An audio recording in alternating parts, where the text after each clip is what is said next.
Hello everyone, ICT virtual classes में मैं योगेश किमनी आपका स्वागत करता हूं। तो जैसा कि आप जानते हैं, हम पढ़ रहे थे हुक्स लॉ यानी कि हुक का नियम। तो हुक्स लॉ क्या कहता है, जरा इसको समझते हैं।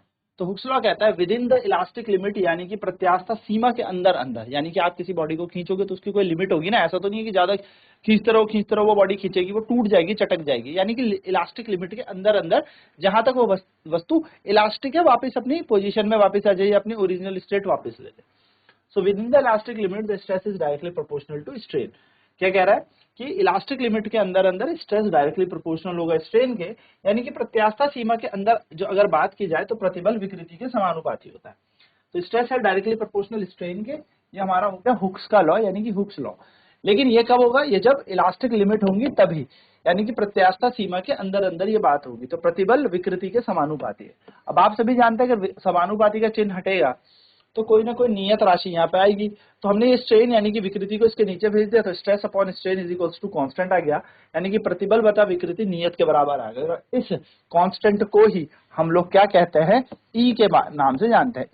ई मतलब हो गया हमारे पास कोफिशिएंट, मॉड्यूलस ऑफ इलास्टिसिटी हम इसको कहते हैं। ठीक है, तो मॉड्यूलस ऑफ इलास्टिसिटी यानी कि प्रत्यास्थ गुणांक हो गया। प्रत्यास्थ गुणांक का अगर हम सूत्र देखें तो स्ट्रेस अपॉन स्ट्रेन प्रतिबल बटे विकृति। प्रतिबल की इकाई होती है न्यूटन पर मीटर स्क्वायर, विकृति की कोई इकाई नहीं है, यानी कि स्ट्रेस की यूनिट होती है न्यूटन पर मीटर स्क्वायर, एंड स्ट्रेन की कोई यूनिट नहीं होती। तो न्यूटन पर मीटर स्क्वायर को ही हम पास्कल कहते हैं, यानी कि पास्कल इसकी भी यूनिट हो गई है ना, पास्कल इसकी भी यूनिट होती है। Next, dimension formula of modulus of elasticity, यानी कि प्रत्यास्थ गुणांक का विमीय सूत्र हो जाएगा ml-1t-2। ml-t-2 किसका होता है, फोर्स का, नीचे है एरिया, लेंथ से लेंथ कट गई, एक एल ऊपर जाएगा तो ml-1t-2 हमारी इसकी यूनिट बन जाएगी। चलिए, तो एक क्वेश्चन इस पे देखते हैं। क्वेश्चन कैसा आता है, क्वेश्चन है which among the following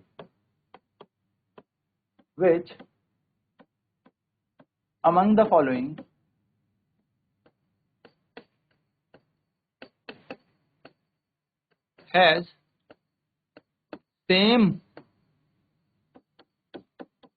dimension as that of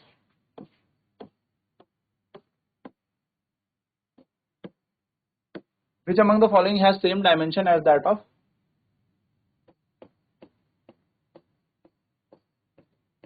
pressure। निम्न में से किसके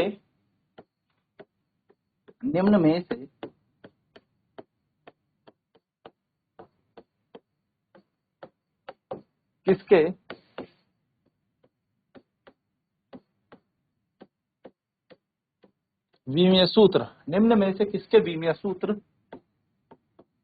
दाब के विमीय सूत्र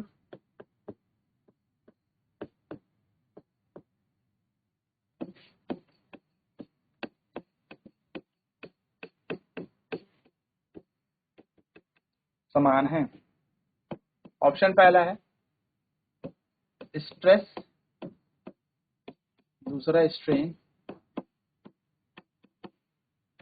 तीसरा है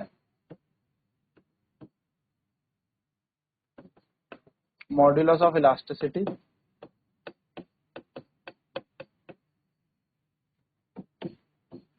चौथा है हमारे पास stress strain modulus of elasticity और यंग मॉड्यूलस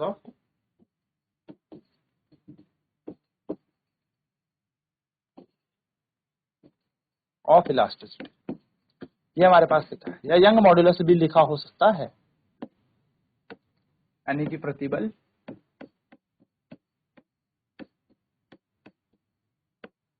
विकृति मॉड्यूलस ऑफ इलास्टिसिटी यानी कि प्रत्यास्थ गुणांक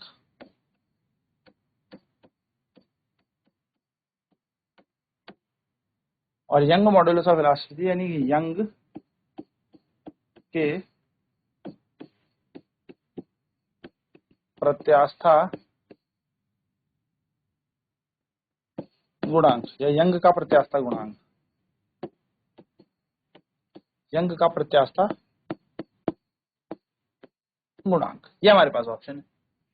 अब अगर आप देखेंगे स्ट्रेस, तो स्ट्रेस, अब ऑप्शन हमें क्या दिया, देखो ये तो 1 2 3 का ऑप्शन दे रखे हैं, यानी कि हमें यहाँ पर विकल्प दे रखे हैं। ए विकल्प है, वन ओनली,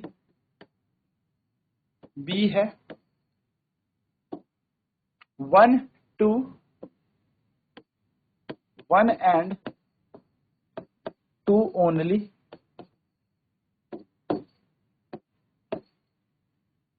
सी है one three four, one two ऐसे दे रखे तो रोमन लेटर्स में लिखते हैं, ठीक है, one only, one and two only, one only, one and two only, one three four only,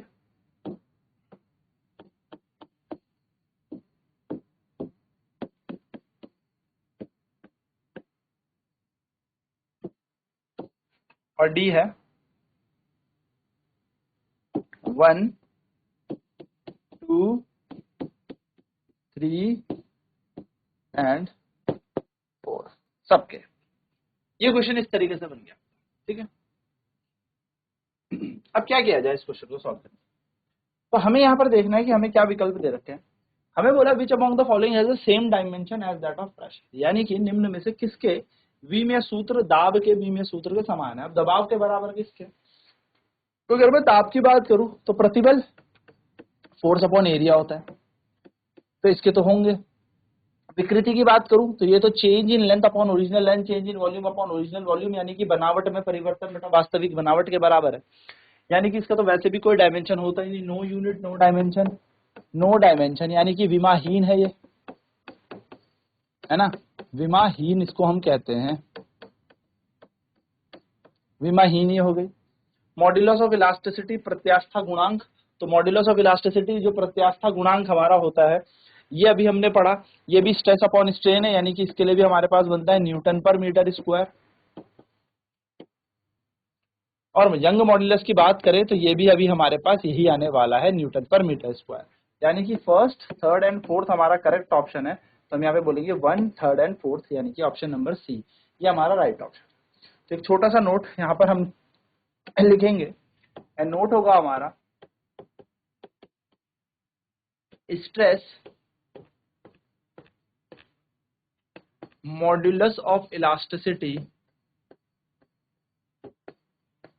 अब ये जो मॉड्यूलस ऑफ इलास्टिसिटी है चाहे किसी भी प्रकार का हो, चाहे यंग मॉड्यूलस हो, यंग्स मॉड्यूलस हो,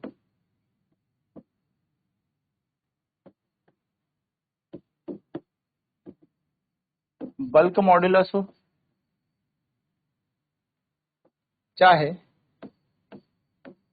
शेयर मॉड्यूलस हो, have same dimension as that of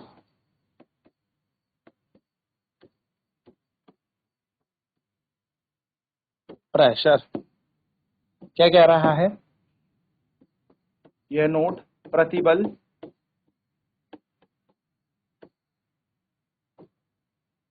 प्रत्यास्था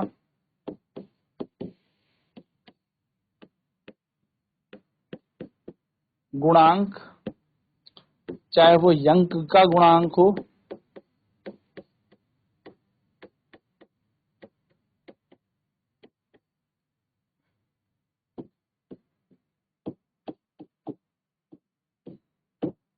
young का प्रत्यास्था गुणांक हो, बल्क यानी कि आयतन प्रत्यास्था गुणांक हो,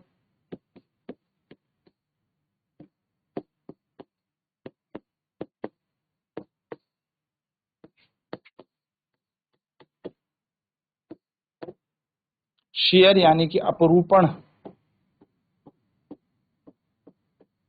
प्रत्यास्था गुणांक हो,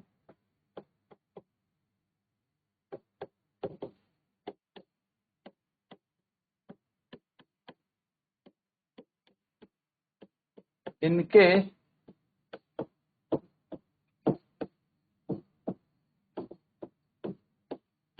विमीय सूत्र, इनके विमीय सूत्र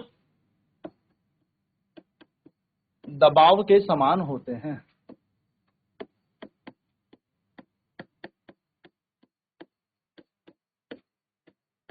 क्या होता है इनके विमीय सूत्र? ml-1 t-2 इनके विमीय सूत्र होता है, ml-1 t-, ठीक है। ये इनके क्या है? विमीय सूत्र हैं इनके डायमेंशन। तो ये क्वेश्चन कई बार पेपर में आ जाता है। तो विच अमंग द फॉलोइंग है same dimension as that of pressure, कि जिनके समान विमीय सूत्र हैं, जैसे दबाव के हैं, तो दबाव का सूत्र भी क्या हुआ? बल बटा क्षेत्रफल। स्ट्रेस भी वही होता है, फोर्स अपॉन एरिया। इसी तरीके से हमारा क्या निकल जाएगा? मॉड्यूलस ऑफ इलास्टिसिटी हो जाएगा। इसी तरीके से Young modulus, bulk modulus, shear, इन सब के फॉर्मूले हमारे इसी बेसिस पे बनते हैं। तो ये छोटी सी बात आपको याद रखनी है। तो हुक लॉ के अनुसार ई मॉड्यूलस ऑफ इलास्टिसिटी यानी कि प्रत्यास्थता गुणांक किसके समान है? स्ट्रेस अपॉन स्ट्रेन यानी कि प्रतिबल बटे विकृति, जिसकी इकाई आ जाएगी न्यूटन प्रति मीटर स्क्वायर, यानी कि पास्कल इसकी इकाई बन जाएगी। तो ये बात आपको ध्यान में रखनी है कि मॉड्यूलस ऑफ इलास्टिसिटी यानी कि stress upon strain Hooke's law के अनुसार, और इसके डायमेंशन यानी कि इसके विमीय सूत्र होते हैं न्यूटन प्रति मीटर स्क्वायर यानी कि पास्कल के बराबर। चलिए फटाफट नोट करेंगे इसे, फिर बात करते हैं आगे कि यंग मॉड्यूलस ऑफ इलास्टिसिटी क्या होता है। तो which among the following has the same dimension as that of pressure, निम्न में से किसके विमीय सूत्र दबाव के बराबर है, दाब के विमीय सूत्र के समान है। 4 विकल्प हमें दिए हैं, उसके बाद हमें पूछा है कि किस तरीके से इसका कॉम्बिनेशन।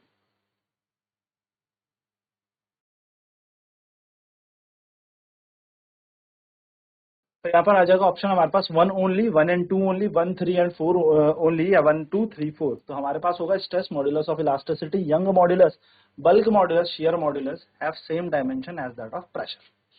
यानी कि प्रतिबल हो, प्रत्यास्था गुणांक आपका हो, यंग का प्रत्यास्था गुणांक हो, आयतन प्रत्यास्था गुणांक हो, अपरूपण प्रत्यास्था गुणांक हो, इन सभी के विमीय सूत्र दबाव के समान होते हैं, या दबाव के विमीय सूत्र समान होते हैं, ml-1 t-2 के समान होता है। ठीक है, तो ये इसके यहाँ पर क्या बन गया? हमारा एक नोट बन गया। चलिए हेडिंग लिखेंगे हम, Young's modulus of elasticity. Young's modulus of elasticity यानी कि यंग का प्रत्यास्था गुणांक। यंग का प्रत्यास्था गुणांक, इसको हम y से डिनोट करते हैं। किससे? y से दर्शाएंगे इसको मैम, y। यह है यंग मॉड्यूलस। हुआ क्या? व्हेन अ फोर्स, या मैं बोलूं when a wire is stretched by a force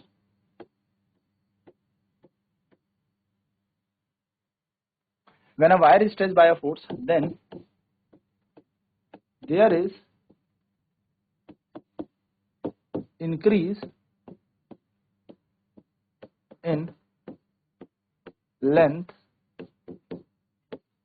of the wire.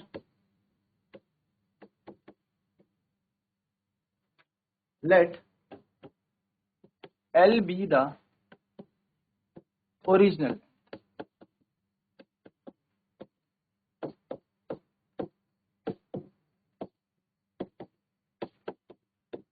and after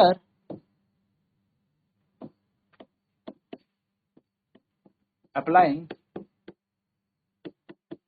let L be the original length of the wire, and after applying force, that is weight mg on the wire, its length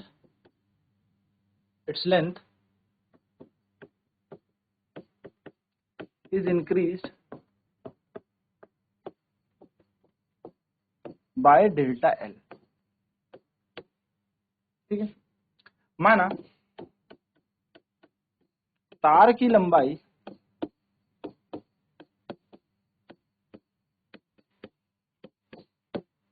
L है और किसी बल यानी कि वजन, बल यानी कि वजन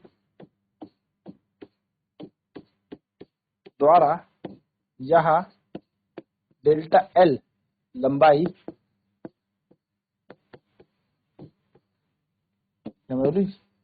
वजन द्वारा लंबाई में परिवर्तन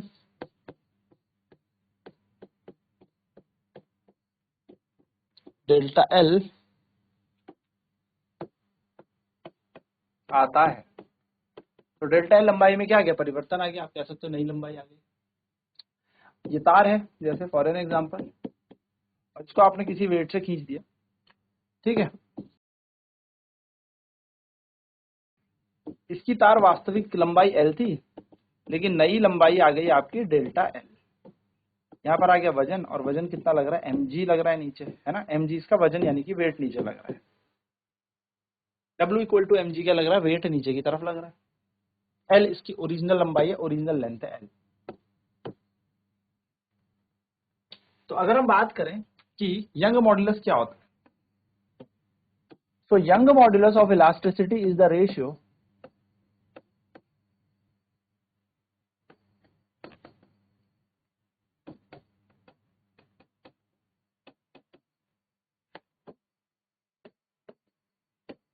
young modulus of elasticity is the ratio of the stress, ठीक है, stress acting on a wire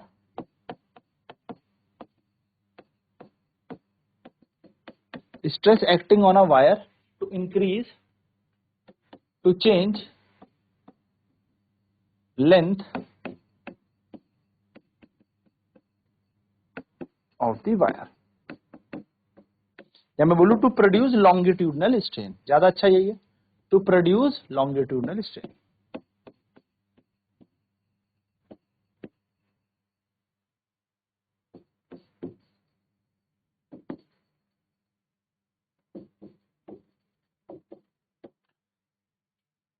ये कह रहा है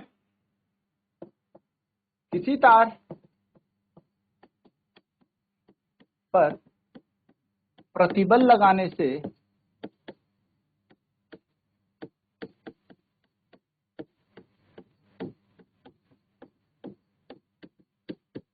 उस तार में अनुदैर्ध्य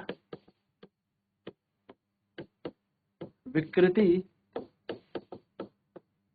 उत्पन्न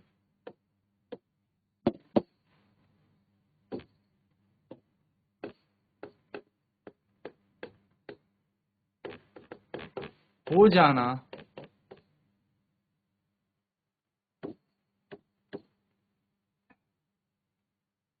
इसको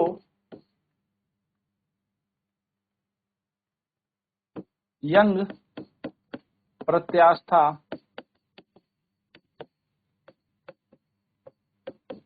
गुणांक कहते हैं। यानी कि अगर मैं इन शॉर्ट बात करूं तो ये स्ट्रेस अपॉन स्ट्रेन ही तो है, यानी कि यह this is the ratio of stress, it is the ratio of stress to the longitudinal strain. यह प्रतिबल व अनुदैर्ध्य विकृति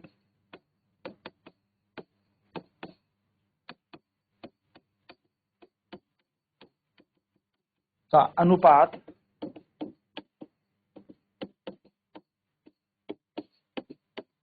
होता है।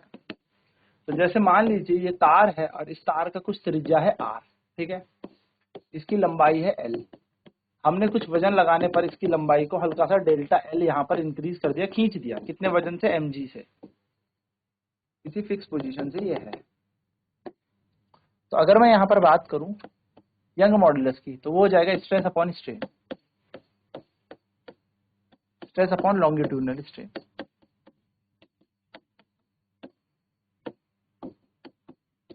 यानी कि प्रतिबल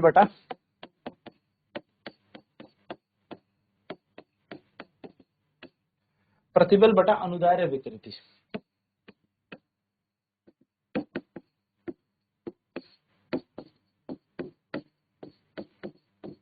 अब प्रतिबल की बात करें अगर यहाँ पर स्ट्रेस कैसे देखा जाएगा, तो प्रतिबल होता है फोर्स अपॉन एरिया, बल बटा क्षेत्रफल,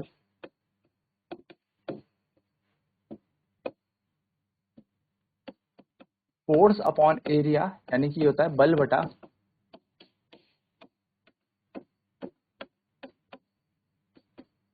फोर्स है F is equal to mg, भाई वेट लग रहा है, और एरिया बन जाएगा पाई आर स्क्वायर, है ना, ये एरिया हो जाएगा पाई आर स्क्वायर, क्यों, क्योंकि काट क्षेत्रफल आएगा पाई आर स्क्वायर, ये स्ट्रेस बन गया।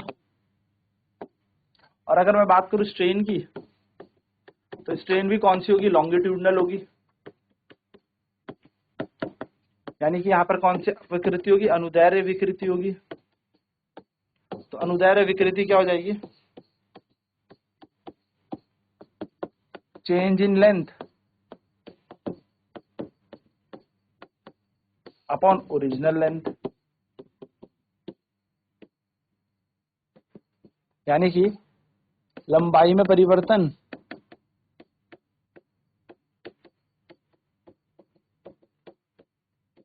बटा वास्तविक लंबाई।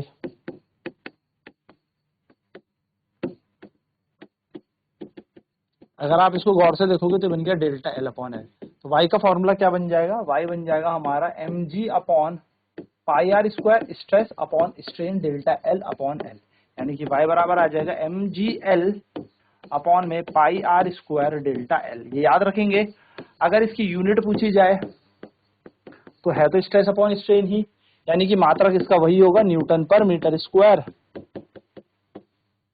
और डायमेंशन पूछा जाए, विमीय सूत्र पूछा जाए,